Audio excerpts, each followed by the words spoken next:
Hello everyone. आज हम discussion करेंगे सिलेंडर बोर गेज की कि सिलेंडर बोर गेज होता क्या है, उसमें क्या पार्ट्स लगे होते हैं, उसका कंस्ट्रक्शन कैसा होता है और कैसे वो कार्य करता है।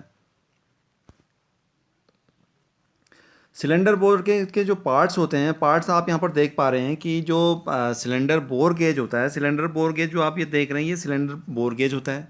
सिलेंडर बोर गेज जो होता है वो डायल गेज टेस्ट इंडिकेटर जो होता है उसकी सहायता से कार्य करता है, क्योंकि उसके एक सिरे पर डायल गेज लगाना पड़ता है। डायल गेज पर ही हम रीडिंग को देखते हैं कि सिलेंडर के अंदर कितनी वियर हुई है। और ये जो आप यहाँ पर देख रहे हैं ये एक्सटेंशन बार हैं इसकी, जिनको इंटरचेंजेबल एनविल भी बोला जाता है। और यहाँ पर आप देख रहे हैं ये वॉशरें हैं, जिसमें 1 mm 2 mm और 3 mm की वॉशरें हैं। ये अलग अलग डायल गेज में अलग अलग हो सकता है, अलग अलग जो बोर गेज होते हैं उनमें अलग अलग mm की वॉशरें हो सकती हैं। और जो ये बोर गेज आप यहाँ पर देख रहे हैं ये 50 से लेके 150 तक की रीडिंग को मेज़र कर सकता है। जो 50 mm टू 150 mm तक ये मेज़रमेंट कर सकता है, जिसके लिए आप ये देख रहे हैं इंटरचेंजेबल जो एनविल लगे हुए हैं ये 50 से लेके 100 तक हैं। लेकिन हम कह रहे हैं कि ये 150 तक मेज़र कर सकता है। वो कैसे? इसके साथ एक 50 mm का एक्सटेंसन रॉड होती है, एक्सटेंसर बार होती है, जिसकी सहायता से फिर हम 50 के बाद फिर इन एक्सटेंसन जो एनविल्स हैं इनको हम उसमें अटैच करके उसकी रीडिंग 150 तक हम मेज़र कर सकते हैं। साथ में एक डायल गेज है जिसको डायल गेज टेस्ट इंडिकेटर बोलते हैं, जिसकी सहायता से हम रीडिंग को देखते हैं।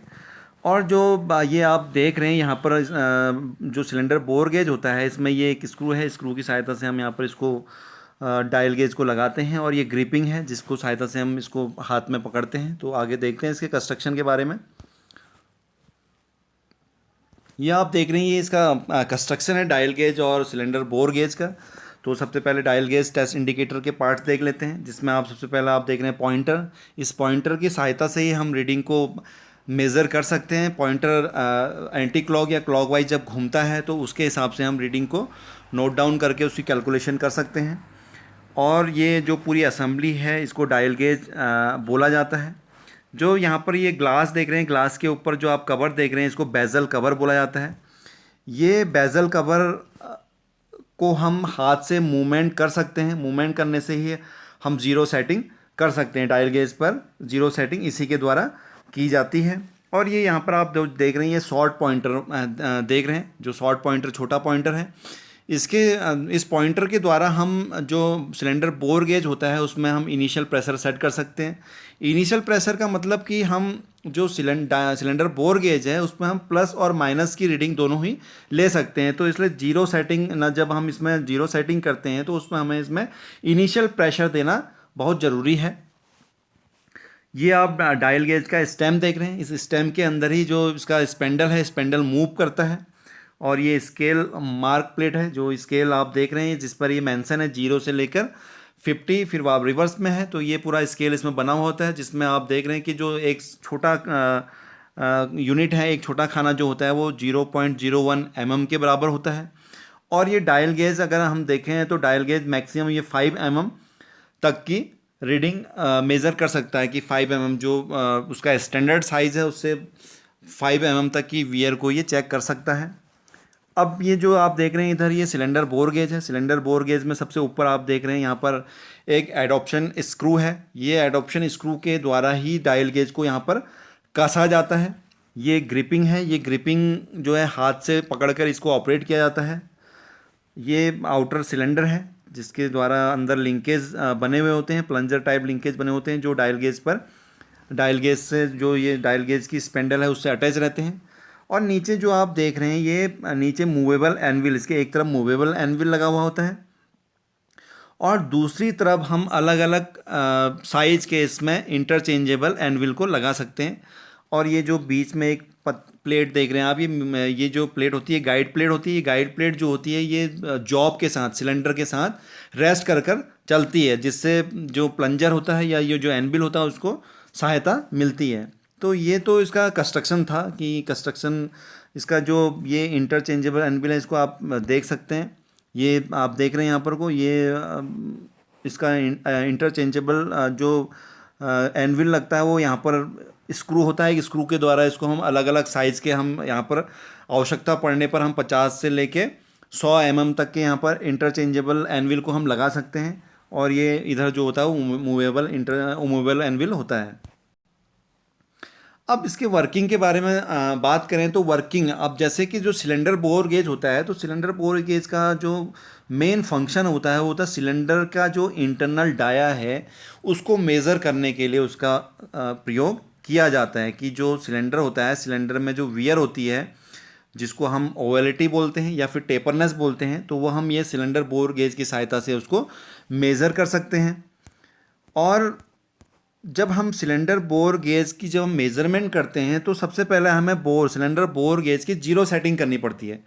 अब जीरो सेटिंग कैसे करनी पड़ती है, जैसे हमें मान लिया हमें इस सिलेंडर का जो बोर है उसका साइज़ मान लिया 50 है, उसका जो बोर साइज है 50 है, तो हमें जो सिलेंडर बोर गेज है, सिलेंडर बोर गेज में 50 का जो एनविल है, जो इंटरचेंजेबल एनविल होता है, उसको अटैच करने के बाद हमें इस माइक्रोमीटर के एनविल पर, माइक्रोमीटर के एनविल के बीच में इसको लगाना पड़ेगा सिलेंडर बोर गेज के। इसके एनविल पर हम यहाँ पर लगाने के बाद हम उस पर जीरो सेटिंग करेंगे। जीरो सेटिंग कैसे करेंगे, जब हम सिलेंडर बोर गेज को लेफ़्ट राइट मूव करेंगे तो जहाँ पर उसका पीक पॉइंट होगा, जो सिलेंडर बोर गेज का जहाँ पर पीक पॉइंट होगा, जहाँ पर से वो रिवर्स आना शुरू करेगा, जो नीडल है, मेन नीडल जो उसकी बड़ी वाली नीडल होती है, सुई होती है, वो जब पॉइंटर जिसको हम बोलते हैं, जब वो रिवर्स आना शुरू होगा तो वो होता है उसका पीक पॉइंट, मैक्सिमम पॉइंट जो जिसको हम बोलते हैं। तो उस मैक्सिमम पॉइंट पर हम उसको जीरो सेटिंग कर लेंगे। तो जब हम मैक्सिमम पॉइंट पर उसकी हम जीरो सेटिंग करेंगे तो वो एक रेफरेंस पॉइंट मिल गया। जो हमारा बोर था, ये बोर 50 पे हमने जो सिलेंडर बोर गेज था वो हमने 50 पे सेट कर लिया, 50 पे सेट कर लिया। अब हम उसको जब सिलेंडर के अंदर इंसर्ट करेंगे, जब हम उस बोर गेज को सिलेंडर के अंदर इंसर्ट करेंगे, तो इंसर्ट करने के बाद जब हम उसको मूव करेंगे, जब हम उसको लेफ़्ट राइट मूव करेंगे सिलेंडर बोर गेज को, तो उस समय क्या होगा, जो उसका पॉइंटर है वो पॉइंटर क्या होगा, लेफ़्ट राइट मूव करेगा, लेफ़्ट राइट को या क्लॉक कहें या एंटी क्लॉक वाइज वो मूव करेगा। तो उस टाइम में जब वो अगर मान लिया हमने 50 पे सेट किया था, अब जब नीडल एंटी क्लॉक, जब नीडल जो है एंटी क्लॉक को, एक बार इसमें आप देखें कि जब हम ये यहाँ पर देखें, जब ये नीडल जो आप ये नीडल देख रहे हैं, ये नीडल जो है अगर एंटी क्लॉक को मूव करती है, अब एंटी क्लॉक को जो इसकी कितने डिवीजन वो मूव करती है, मान लिया वो एक डिवीजन करती है तो वो 0.01 हो गया एंटी क्लॉक वाइज।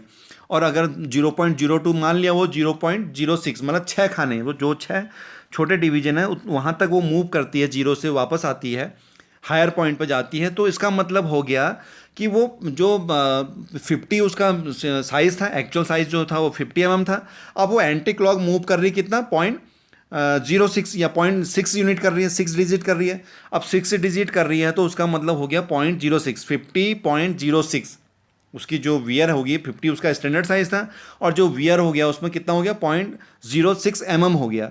06 मतलब 60 माइक्रोन्स करीब उसका वियर हो गया। तो और प्लस में जाती है, तो प्लस में अगर सिलेंडर है, सिलेंडर अगर गाड़ी में से हमने निकाला है तो प्लस में जाने के तो चांसेस है नहीं, वो उसका ज़्यादा ही साइज़ निकलेगा, और उस कंडीशन में हम इसका मेजरमेंट कर सकते हैं। तो ओवलिटी और टेपरनेस इसी हिसाब से हम निकाल सकते हैं। इसमें हम अगर हमें इसकी ओवलिटी निकालनी है तो एक्स और वाई हमें इसमें, वाई और वाई1 हमें इसमें मार्किंग करनी पड़ेगी। मार्किंग के हिसाब से हमें इसका टॉप में हम इसकी मेजरमेंट करनी पड़ेगी, फिर बॉटम पे, फिर सेंटर में। हम इस पर तीन जगह से इसकी ओवलिटी निकाल सकते हैं, और इसी प्रकार से बॉटम और टॉप की मेजरमेंट करके इसकी टेपरनेस हम निकाल सकते हैं। तो एक्चुअल में ये कैसे मेजरमेंट किया जाता है, इसको कैसे ऑपरेट किया जाता है, तो इसको मैं आपको नेक्स्ट वीडियो में इसको करके दिखाऊंगा कि कैसे किया जाता है। तो आज के लिए इतना ही। Thank you everyone.